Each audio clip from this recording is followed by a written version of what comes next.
And I say all that to say, because I don't cry about that part. You know why? Because I feel like my mama, what she was placed in and the situation she was in, I feel like she in a better place. How selfish will I be to say my mama would be better off living on earth with all the stuff that she was enduring, the pain, the suffering, the stress, and the worrying, that took place within her marriage, you know? So I always say that I feel like she in a better place. No more pain, no more stress, no more worrying, none of that. She didn't suffer. She died instantly at the church. She died at a church, and I just all feel like she's in a better place. And when, of course, as time passed by, that night I went home, and AJ, he held me, and I cried and I rocked myself to sleep. The next day we woke up, tried to go get clothes and stuff.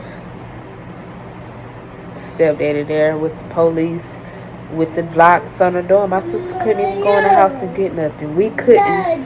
If I had the chance to say, let me go through my mama clothes, let me go through my mama purses, let me go through my mama shoes, because we wore the same size shoe and we had the same taste. Like, I couldn't do that comfortably if I wanted to. To the way he had it set up, with the police and stuff at the door, my sister couldn't get nothing. I didn't want to after that. Like, you know what? It's already the negative spirit vibes in this house. Let all what's in this house stay in this house.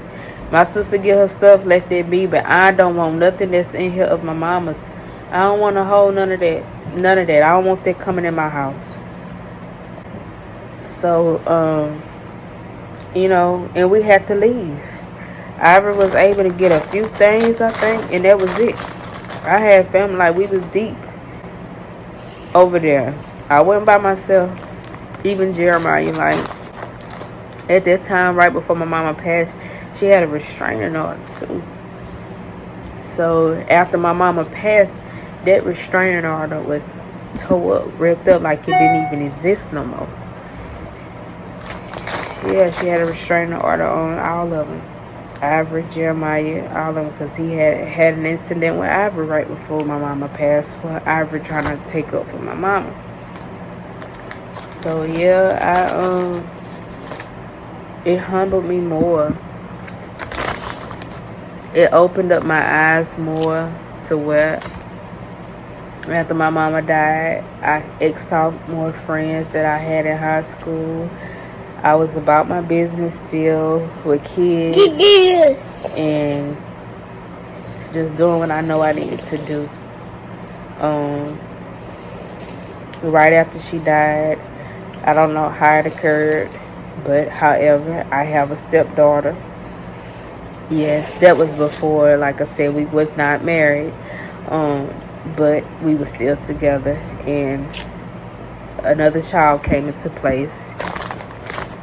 That was a, very hurtful situation, but I took on to the things that I know my mama experienced. She didn't experience having a child made on her, because those other kids that was before us and before her marriage was already there. Like my step siblings, they was already there. But what I learned from my mama was she treated them kids just like her own. She didn't have no baby mama drama, if that's what you want to call it. Like, I never seen her get into it with my step sibling's mother. It was none of that.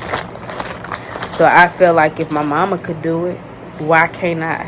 I experienced trying to better a situation that I could have easily said I don't care about, or I'm not gonna accept it, or embrace it. But I look at it as it's a child, and a child don't ask to be here. I have to lead and guide AJ to go down that right path, and pulling up my feelings towards it, to even having to deal with another female that's not myself, that might not have the same understanding, and more to just being the person that I am, the genuine, caring. I had to be the bigger person and not worry about what other people was telling me to do within my relationship, to embracing it and doing the best that I could. You know, things that I didn't have to do, I did it. Rather, it was on the strength of my relationship or not. I just did what I know I needed to do for us. A girlfriend that was soon to be wife. And actually, when our path finally kind of smoothed out, I was already married.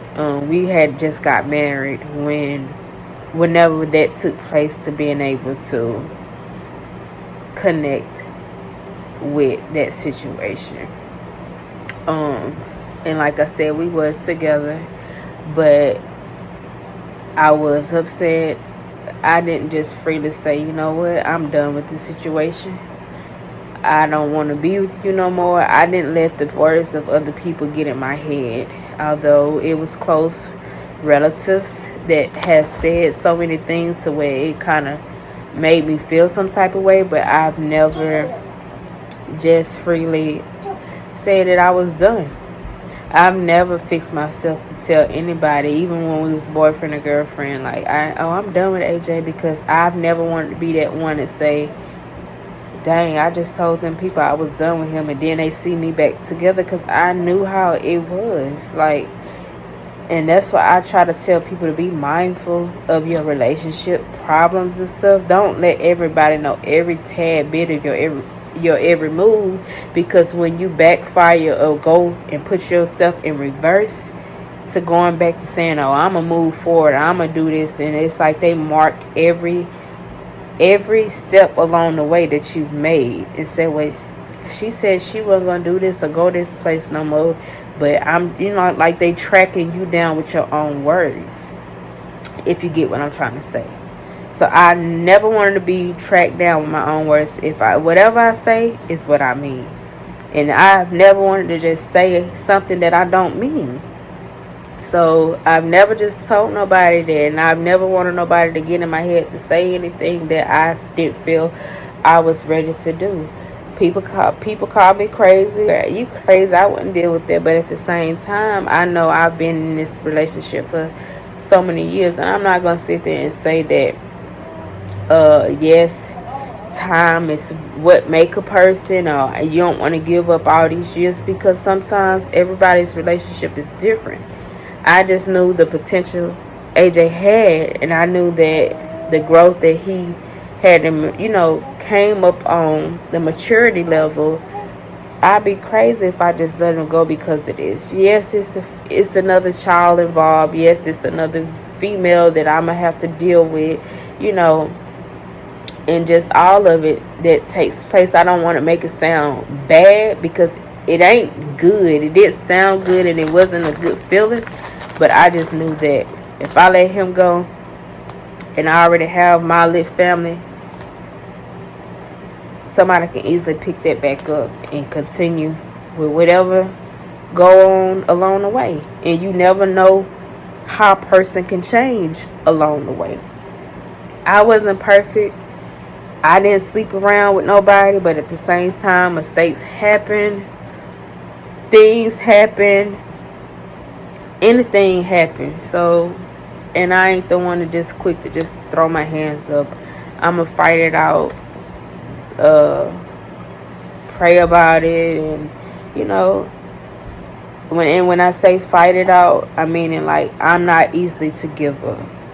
Even when I can be busting the wall trying to maneuver something, I'ma keep on putting a hole even bigger in the wall until I finally realize, you need to turn it around. pointing it to another direction for you. It can maneuver the way you need it to. You get what I just said? And God is speaking to me as I speak on my story. And this story really took place one time at my trailer, where it was a time where we was remodeling and the bunk beds needed to come out of the room. And the way the hallway was positioned in man room and that bunk bed, it just wasn't adding up right. But I was so in a different mind frame to where I didn't see what was ahead of me.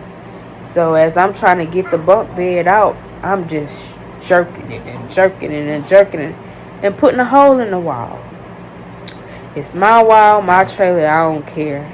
I fix it. But I'm getting madder because I put that hole in the wall, but I can't get this bunk bed out. So my sister come and she say, all you gotta do is just turn it around. And she turned it around and it just was a smoother path. Sometimes some people need to be turned around or re-led down a different direction, a different path within their life to having a smoother outcome, a better outcome. And sometimes it might be big holes and patches along the way. But don't stop. Just position yourself to where it'll be easier, and it'll be better for you. And that's where it took place within our life. It was not easy, going through with having that family or thinking this is all gonna be this, and then something down the road pop up to where something is added extra within your life plan. Just know how to position yourself to make it, a better outcome.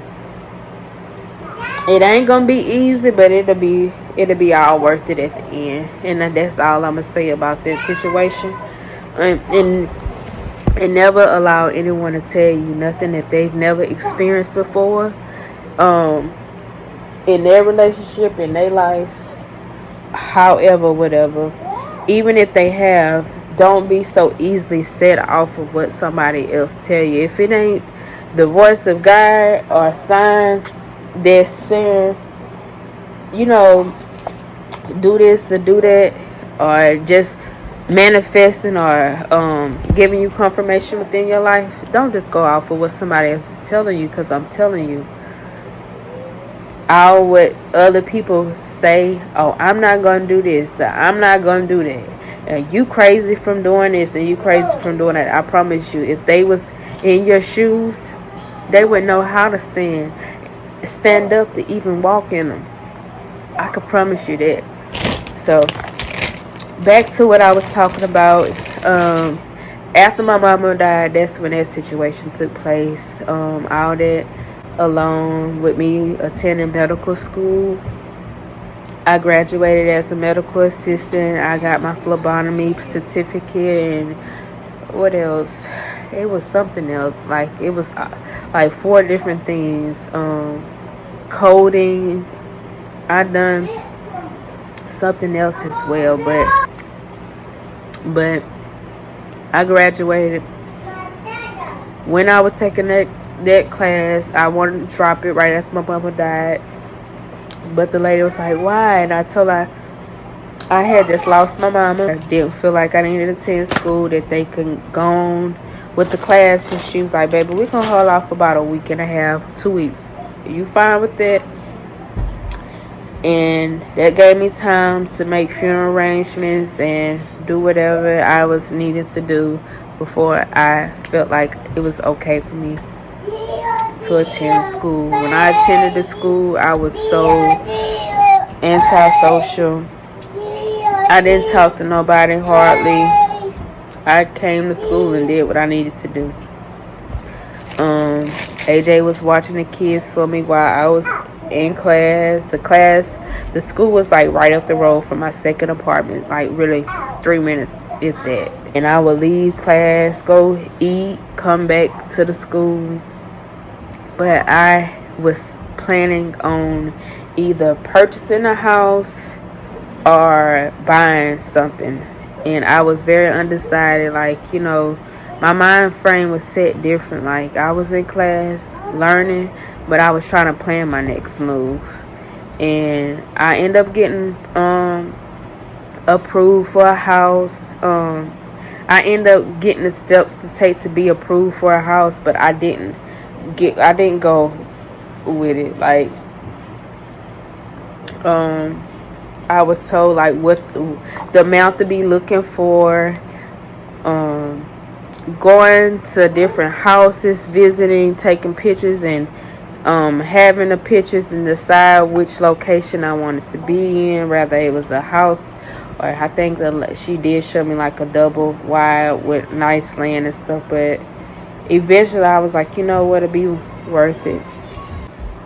I didn't know which way I wanted to turn with it, and I felt like the smartest move, not knowing my job situation, how long did I want to be on that job for, I end up just purchasing a mobile home and going away with it. As I think about it now, it would have been good for me to get in a house, but at that time AJ wasn't working, and like I said, I was really ready to get rid of my job, but I still was there. But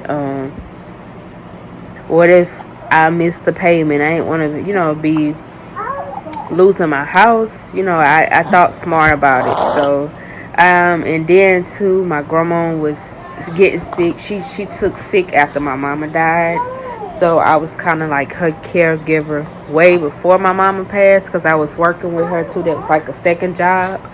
But that's when she really got sickly and needed somebody to actually take care of her. So my uncle gave me the idea to buying a mobile home and putting it actually behind my grandma, the way my mama could have if she would have known to, like, trying to cut a tree down.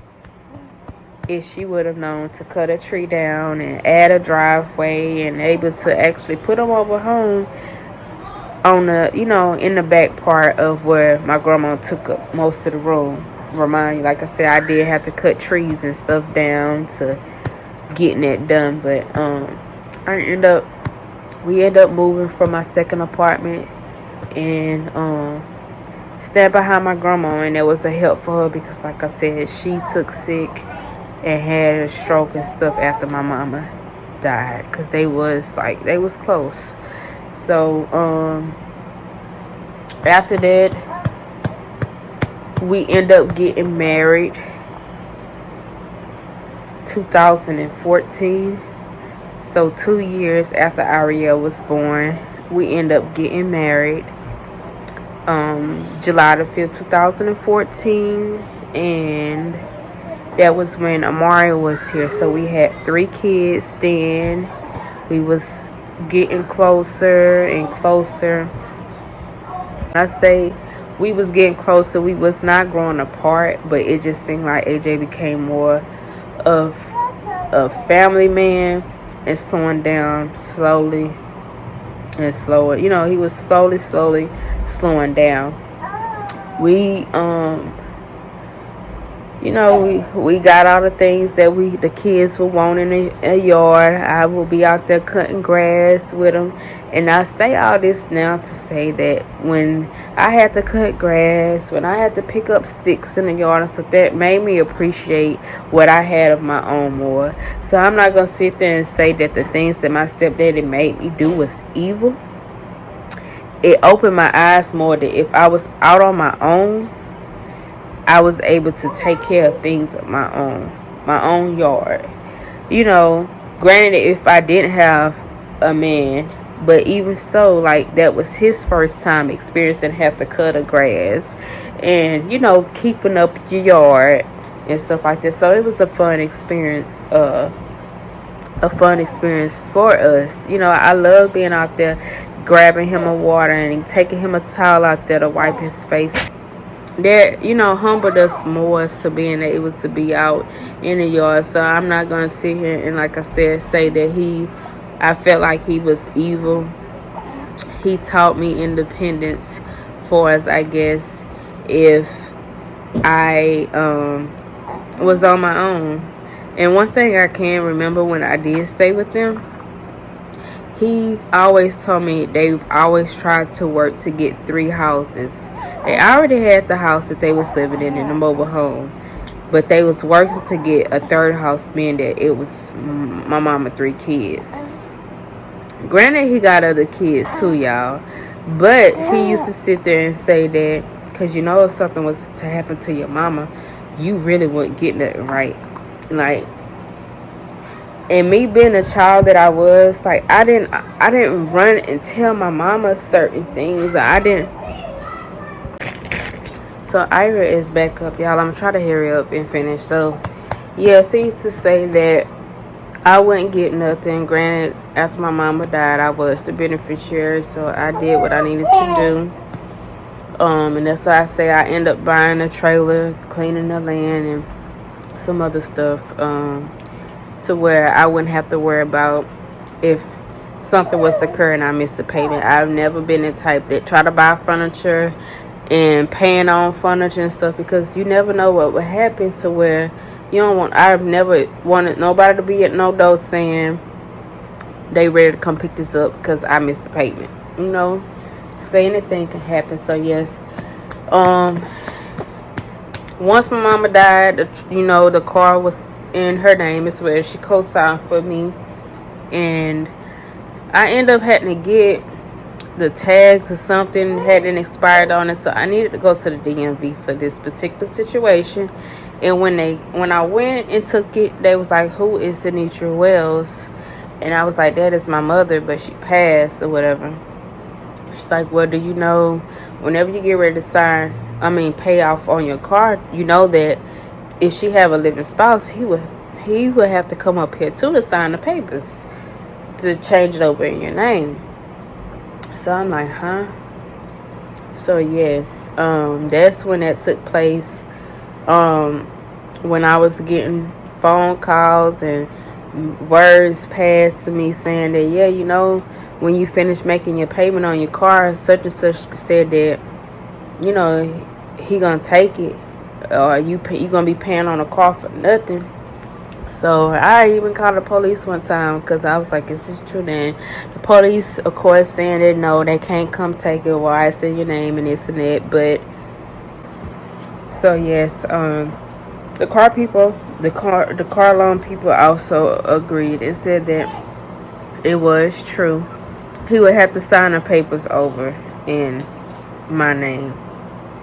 And I knew that with the up and down situation that we had, being that I could barely even see my brother, you know, I knew that it would not be a good idea for me to continually to paying off on a car that was $301 a month, plus insurance that was like $2 something. Like, I'm spending almost $600 a month on a vehicle that would not be mine. So I had to let my car go, y'all.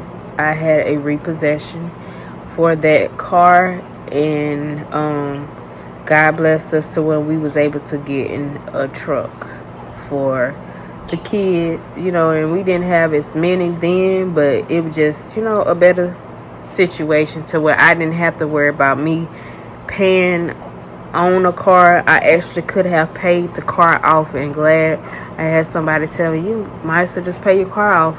And I'm glad that I didn't, because the situation that I could have been placed into where I'm paying on a car that it ain't gonna be mine. So I took it, you know, took matters into my own hand and stopped paying on it.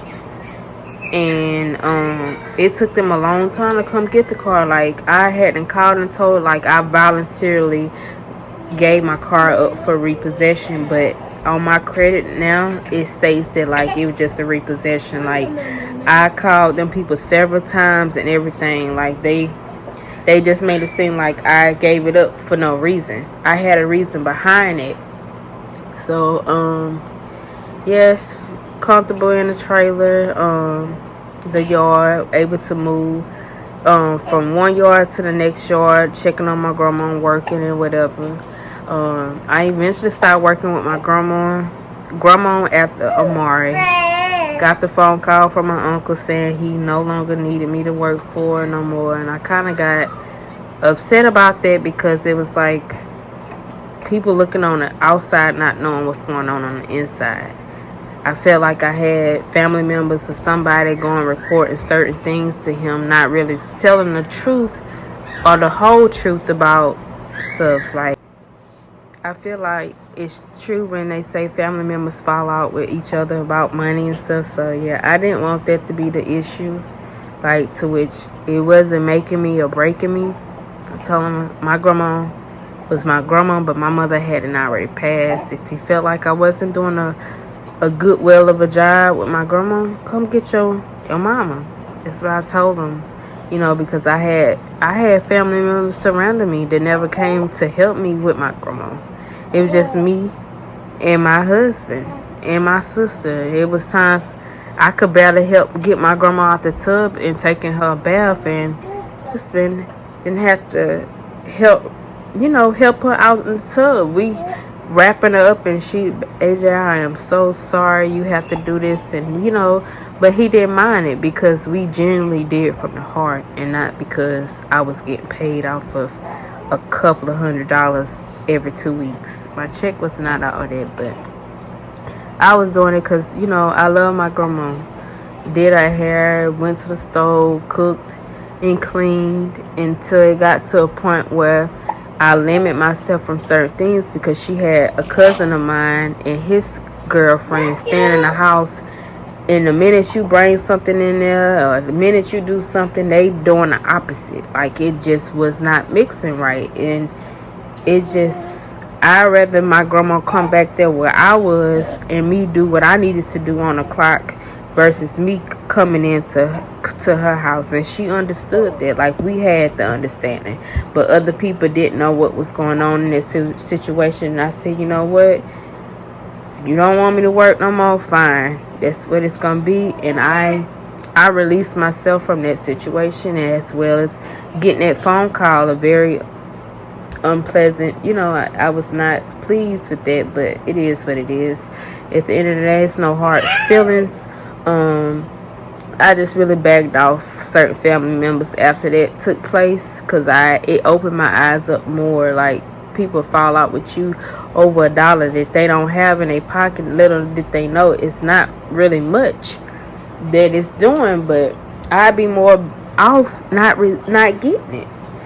So more kids came about. I had my sister, I made sure she graduated high school. I tried to steer her in that right direction, but at that time, Ivory had a mind frame that Ivory wanted to do what Ivory wanted to do.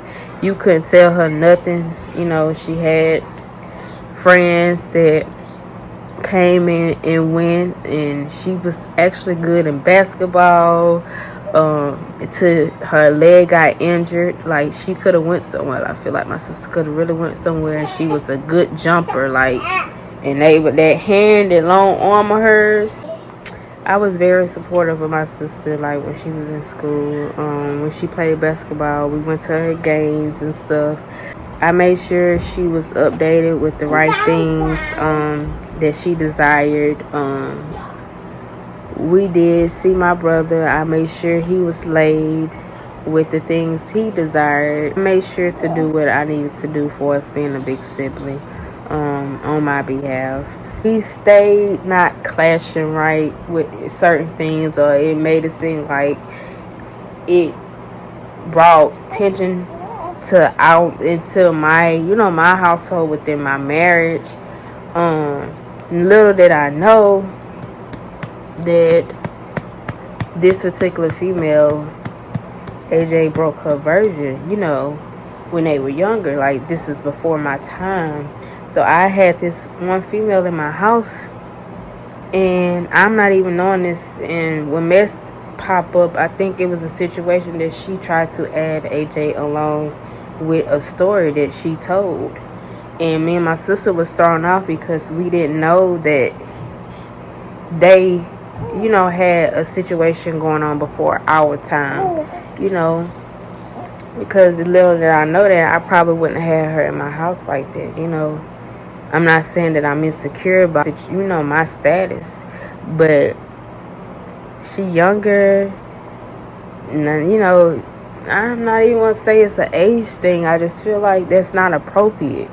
You know, I don't know which somebody be thinking like, oh, he done this to me when I was younger, so let me try to slip up and do this, you know, or see how he'll do it again. And it's been a story that said that something else had occurred while we, you know, in my household, but I feel like it was just mess, you know.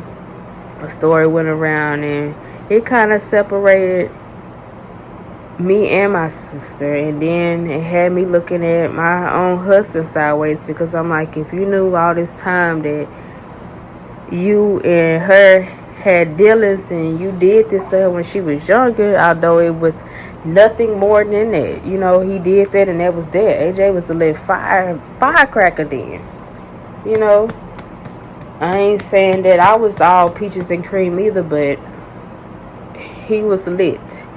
Spicy back then, and if that's the term they use, spicy. He was very spicy, hot. He was good looking, and I felt like, you know, you should have said, look, babe, I had this rundown with her. I don't feel like she need to be over here chilling like that. You know, let me know, warn me, so that way if anything take off or pop off, I'ma be ready. But that kind of put me in a place that where it just took me for a loop. I'm like, huh? What? So it's like you bless you. You never know, bless you. You never know anyone's intentions. You can't put nothing past nobody. And when you love hard, but it's just, you gotta be mindful of certain things. You know, don't be crazy. Because I know I wasn't crazy, but it just made me feel like, you know what? That's it. So, hey y'all, I am back. I am in the family room. I want to finish my story before tomorrow. Y'all, I am tired, but I feel like I need to finish it. So yeah, I am in my sleeping clothes now, and I am putting the baby to sleep. So, sitting up in the recliner. So anyways, y'all, I've always remained neutral within any situation that has occurred in my life. It's been times that I've wanted to wash my hands and just say I'm done with certain things, and I have done it once before with previous situations. I am very good with being very private and disconnecting myself from things I feel like don't need my energy or time. So I just kind of balance myself to placing myself in situations where I feel like I am needed more. And sometimes it may not feel that way, and I kind of like put myself in a different zone, if you get what I'm saying. So yes, with that situation that occurred with Ivory's friend, I kind of, you know, peep game to where, you know, be mindful of who you welcome in your home, and, you know, just anything. Like, you know, that could have been any other person as well, like any female. That's just like if AJ was to have friends come over, he could have a friend that may like me and, you know, might not be disrespectful about it, but it could be signs that we kind of avoid, you know, paying attention to. So yes, I am very aware of my surroundings. And speaking of surroundings, years passed along. I had Amari. After we got married, things was, you know, going a flow. We were just going with the flow of things. We both worked at Walmart overnight, and I went back to rest care, that same house that I worked with, It was some of the same ladies, different management. Them club people I work with was not on the same level. Maybe one or two of them that I work with that I didn't mind working with, but I knew that was not gonna be nothing long. It was just temporary, being that we needed the funds. That point in time, I think we were struggling for it as trying to manage our bills and stuff. So we both worked overnight at Walmart, and I would leave Rest Care and go to Walmart. And I did that for like 2 months to balance ourselves back out with like utility bills and just everything else that was taking place. Our water line was connected to hers because that was the fastest way that my water would be on. Just connecting my pipes with hers, and each time it was to pay the water bill, you know, I pay my part and she paid hers. However, one time she had a high water bill, y'all, and she had a water leak. You know, when you have a water leak, it just can go really, really up there with a water bill. So I'm like, the water, they came and disconnected the water, and being that the water was in her name, the bill came to her. I never known. I just used to pay my part and that be that. But somehow she must have got the bill statement and they came and cut the water off. So granted, the water bill is high, and I'm like, I'm not about to pay all this for no water bill, and it's not my water leak, you know. And that was the issue when I'm sharing or using her water line to, you know, have our own water. So eventually, I guess, that's when my uncle called or said something. It was a lot going on with, like, basically trying to point fingers when I knew that it didn't come from my household.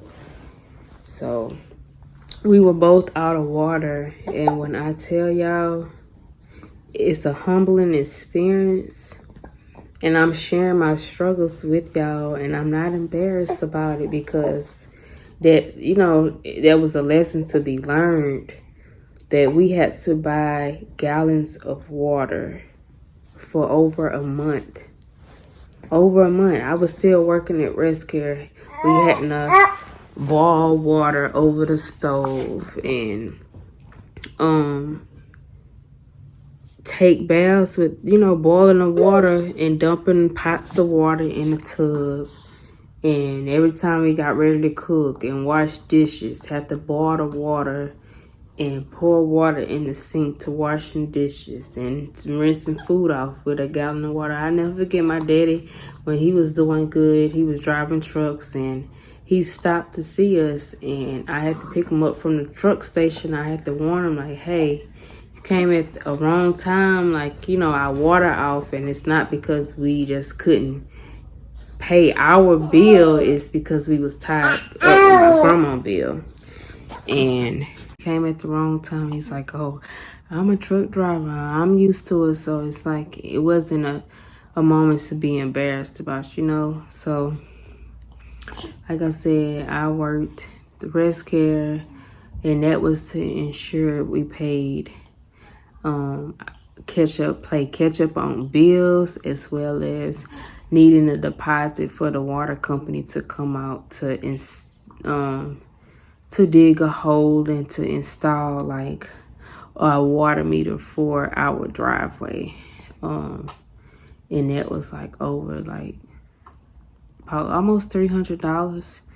So yeah, and then having to have somebody dig the water line, because it was a long driveway that I got added on. So I had to figure out where our pipe stopped it from my grandma's to disconnect from hers, to cut through the yard, to go down a driveway, to connect to the top of the road.